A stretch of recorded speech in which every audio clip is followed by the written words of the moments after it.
I'm Connor Owen, and welcome to another episode of Masters of Controlled Chaos. Today we're going to be looking at the great director, in my opinion, Guy Ritchie. Definitely polarizing, but has a distinct style and has his fans for sure.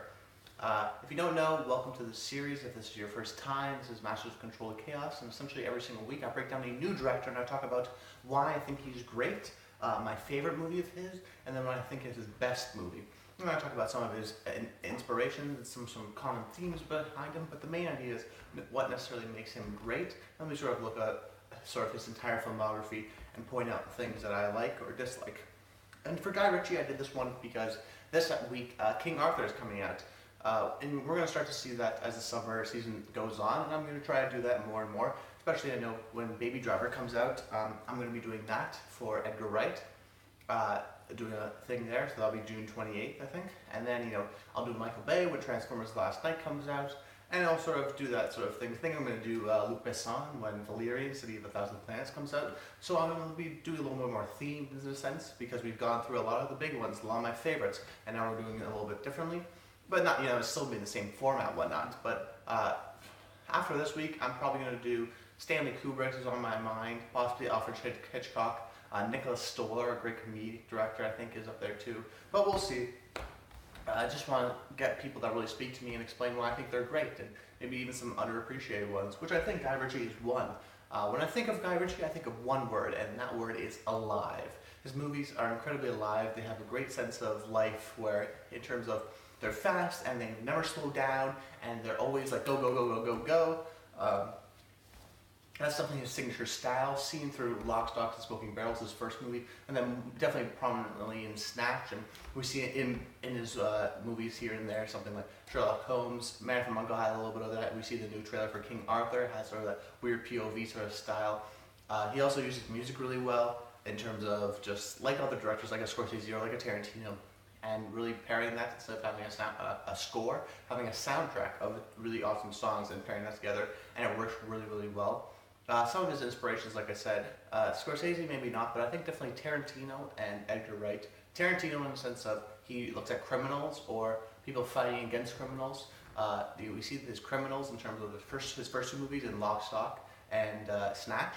But then we see people fighting criminals in his now movies in terms of Man from U.N.C.L.E. and Sherlock Holmes.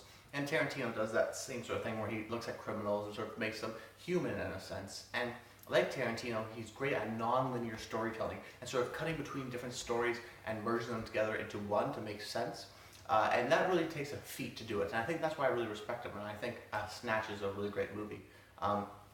Is because just he's able to weave it in there, make it make sense for everybody, tell these little individual silhouette stories that weave together, that you don't know what's happening at what time necessarily, but it still sort of has a continuation in a sense. I know a lot of people have the problem with that in terms of Guy Ritchie, where I think he's almost style over substance, and I actually agree, but I don't use it as a negative to him, because I think he's got enough substance in a sense like Snatch. So you have all that crazy style throughout his movies, even in Lock, Stock or Sherlock Holmes. He's got that style, but he's still able to tell a coherent story, or enough coherent story, or even the story doesn't matter because the style is just so over exciting. It's like you just want to watch it and sit back and just be like, wow, this is an incredible movie, an incredible ride. And like I said, his movies really are alive. Another thing that he uses really well is speed.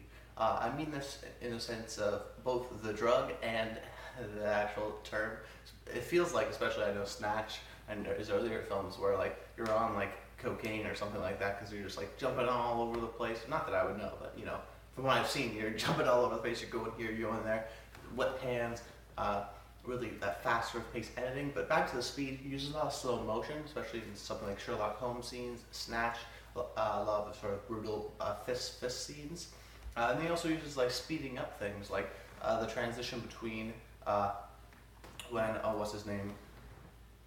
I forget his name, but I think Rod, and this is in Snatch, he says, oh, I'll be in London, and then it's a cut to him putting down the phone, getting on a plane, the taxi light pops up, and within 4 seconds he's in London. Instead of doing like sort of shots of him getting in his car and going across, and there's music instead, it's a creative way to use that editing and using that speed to really show things and get things moving. Because in a scene, as you see, of his nothing really lags or slows down. He almost knows the point where to cut and move on to the next scene, and even intercut and interchange between the two, which is really good at that. Another inspired thing is Edgar Wright, I think. Of course, maybe Edgar Wright's inspired by Guy Ritchie, but now they're very much similar in that sense of having this high, fast-paced editing style, both British and especially comedy. They're good in those genres. Guy Ritchie sort of strayed away from that now, but he's still doing great British properties, which is sort of the entire career of what he's going for right now. He started off doing these sort of like street-level British, UK-esque crime genres where you look at the bad guys and stealing people and money and all that sort of stuff, and the guns and the violence, and we see that in Snatch and Lock, Stock, and even a little bit of Sherlock Holmes. But I think at that point, when he sort of went a little bit dip after Snatch, he went to dip into his career, then he started, I think, rock and roll sort of put him back up there. But then after that, he decided, okay, I'm going to do a little more beloved British properties. So he does 2 Sherlock Holmes movies, beloved British property. He does Man from U.N.C.L.E., another one.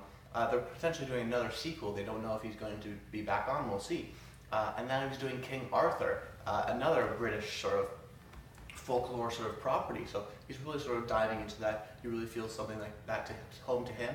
And they definitely trust him with these properties that he's going to do something new and different to him. Because that's why I'm actually excited for the King Arthur movies, because a lot of people aren't excited for it, and I think it's going to do good, not great critically, but pretty good actually. I'm not sure about the box office, but I think that King Arthur is almost stale. We've seen the Excalibur. It's a great movie, I think, but it doesn't really hold up that well. But and we've seen sort of these other movies that try to do the typical tale, and they don't work. And even fantasy movies are so hard to do, and so hard to succeed. We have Lord of the Rings, the greatest movies of all time.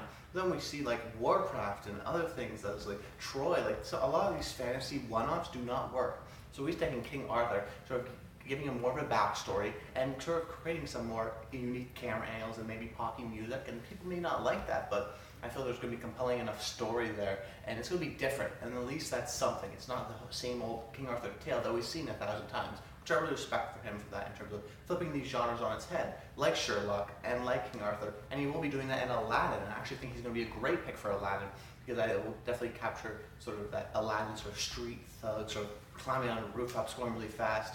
I think he would really utilize that while also telling a good story. The music will be the hard part for sure. Actually, Will Smith is actually in talks to be cast as Genie, which could be interesting, that's for sure. Another thing I want to point out is his editing style. This is a key thing for him. I don't know who edits his movies, unfortunately, but he does a lot of whip pans, I said, a lot of fast-paced editing, split screens a lot of the times.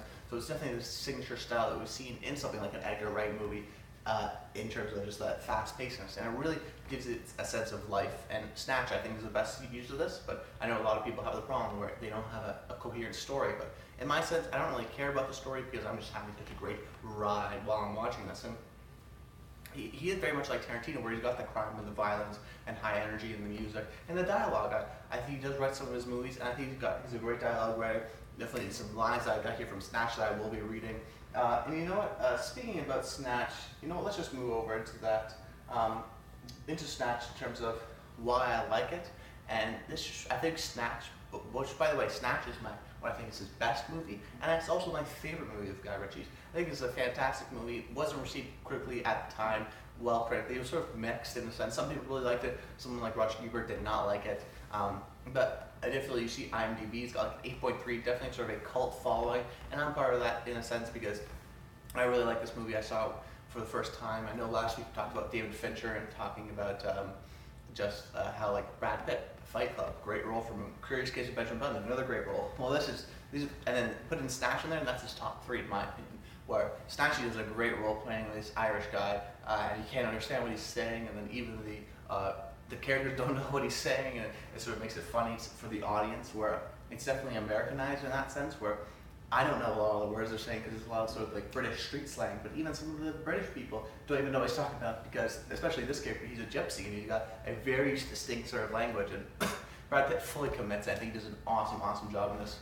And that's sort of in his hay period where he's done Fight Club and then he does this, and 12 Monkeys is around that period. So, I think, which Terry Gilliam will be doing eventually for sure. But I definitely think that Brad Pitt really commits to this role, and I really love him about this.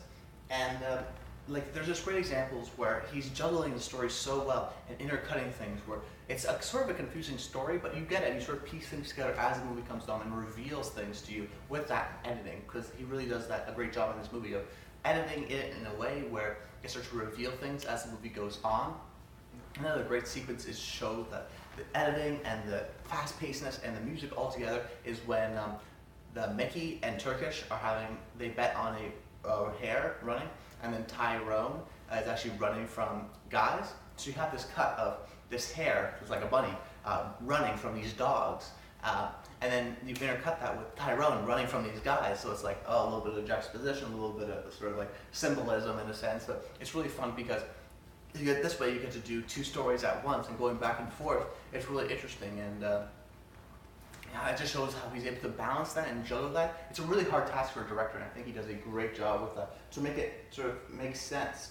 And what I love about it is just like it makes you feel like you're watching like a tennis match. It's like going back and forth, and you don't know like where to look, and you want to go over here. Oh yeah, this is happening, in a sense where you never get bored because there's always so many storylines. And some people could say that's a crutch, but I think that's a really talented sense of talent for sure. Yeah, the Snatch I think is very much the editing style we've seen here. Keeps up that pace, and really I just think that Snatch is a great movie, and why I think it's so good is because it's very well crafted. It's very well easy to like. I think I can show this to a lot of people, and they can feel the energy with great performances by Benicio del Toro and Brad Pitt, and a lot of these guys who, especially Benicio del Toro, haven't really jumped on the scene yet. Del Toro was in Traffic that year, which actually won him an Oscar, so he was sort of coming up in that sense. And actually, I'm gonna read some pieces of dialogue that I love from the movie Snatch, and it just sort of shows the sort of sense and tone of it. Because if you haven't watched it, I know a lot of people haven't. It's definitely a lot of fun. It's like a heist movie where the briefcase is going back and forth, and the jewels sort of like, oh, this person's connected to this person. You didn't know that. They start off with separate storylines, but then you start reading them together. Then maybe they're all connected. Very interesting, very high pace. Like I said, it's the best, and I think my favorite.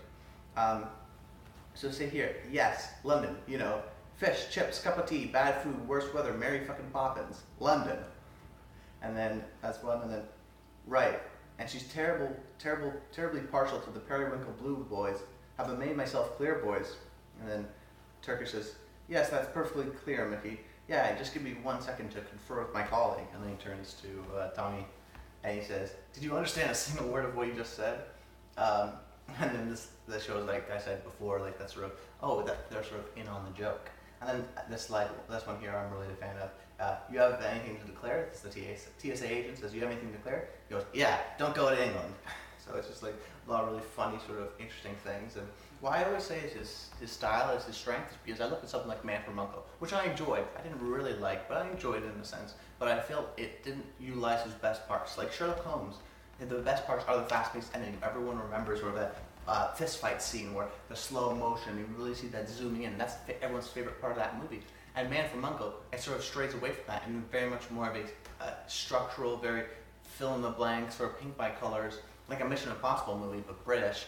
And I like the chemistry between Armie Hammer and Henry Cavill, but the direction I felt was definitely lacking from Guy Ritchie. And the parts where he does use split screen and does use that music is the best part. So in a sense, I love him to do something like that with Aladdin. Why I think he's going to do such a great job with Aladdin, because you have the music and all that singing, and then aside from that, the story, he can use those times to sort of cut in between and cut back and forth and fast and really show like his prowess. And I think he's the great director for it. Because a lot of people sort of pigeonhole him to that, but I think that actually can be applied to a lot of things. And I feel like Guy Ritchie is one of those guys where people always doubt him. When the Aladdin thing came out, oh, that's a terrible decision. King Arthur, oh, that doesn't look good. Sherlock Holmes, oh, not going to be good. Why Sherlock Holmes? Man from U.N.C.L.E., what? Never heard of that. But everyone's just like, they always doubt him, but they always say, okay, well, I didn't think Sherlock Holmes would be good. And I enjoyed it, both of them actually. And then Man from U.N.C.L.E., oh, I enjoyed that too. And just like, okay, King Arthur, I think people are down on it right now if they're going to watch it and be like, actually, that was pretty good. I actually had some fun with it. Or it's going to be terrible. I think it's going to be pretty good. But I think just people doubt him and they don't realize that. And I'm here to stand up for Guy Ritchie. I think he's a great director. That's why we're covering him before a Kubrick or a Hitchcock or whatnot. Because I think he's sort of, we know those guys are great. You can watch every video about them. You can go to film school and you'll talk all about those guys. But you want to talk about Guy Ritchie and why he's really the sort of underbelly of all these great directors, and especially British directors. He's definitely up there for me with a guy like Edgar Wright and whatnot. But anyways, guys, for all those reasons, that's why Guy Ritchie is a master of controlled chaos. Make sure you like the video, comment below, let me know what you think. Rate the video, favorite the video, anything you want to do. But I love hearing what your comments below, especially just hearing what's your favorite Guy Ritchie movie. Have you ever seen a Guy Ritchie movie? Maybe you'll check it out now. Take my opinion, watch Snatch first, that's the best. And if you like that, you can sort of go down in sort of the order of maybe Lock, Stock, and then Sherlock Holmes, and then Rock and Roll, stuff like that. But anyways, guys, that's it. My name's Connor Old, and until next time, stay tuned.